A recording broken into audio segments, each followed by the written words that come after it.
Salut les fans et futurs pro Linux. Tu veux te lancer dans cette formation Linux Essentials, mais tu ne sais pas par où commencer? Tu es exactement à la bonne place et cette vidéo est pour toi. Alors, l'objectif aujourd'hui, c'est de préparer ton PC pour faire tourner 3 machines virtuelles. Dans ce parcours Linux Essentials, tu vas explorer les 3 grandes familles de Linux. Ubuntu, de la famille Debian, Fedora de Red Hat et OpenSUSE de SUSE Enterprise. Prends un carnet, un verre d'eau et on s'installe ensemble. C'est parti. Pas de panique, pas besoin d'être un pro ou ingénieur. Si tu as la connexion internet et tu sais naviguer sur le net, utiliser un clavier et une souris et suivre un tuto sur YouTube, alors tu es largement prêt pour commencer Linux Essentials.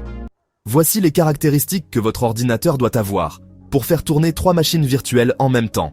Niveau composants, il te faut au moins 16 Go de RAM, mais 32, c'est encore mieux.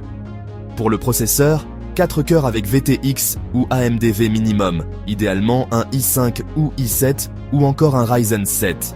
Côté stockage, vise au moins 512 Go en SSD, mais 1 Teraoctet en SSD NVMe, c'est top.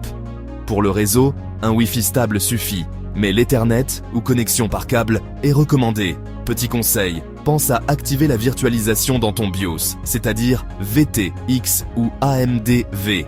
Et bonus, avoir au moins 2 écrans, un pour suivre le cours et l'autre pour pratiquer. Alors, voici les logiciels indispensables à télécharger et installer. VirtualBox, un virtualiseur bureautique pour créer des machines virtuelles au sein de votre PC.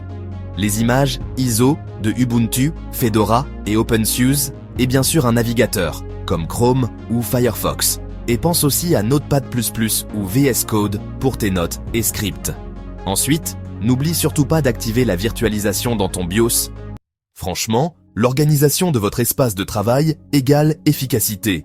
Crée ces dossiers, un dossier ISO, un dossier script et un dossier notes qui vont servir respectivement à stocker vos fichiers ISO, vos scripts, ainsi que vos notes et autres documents importants, ou même un carnet papier si tu préfères.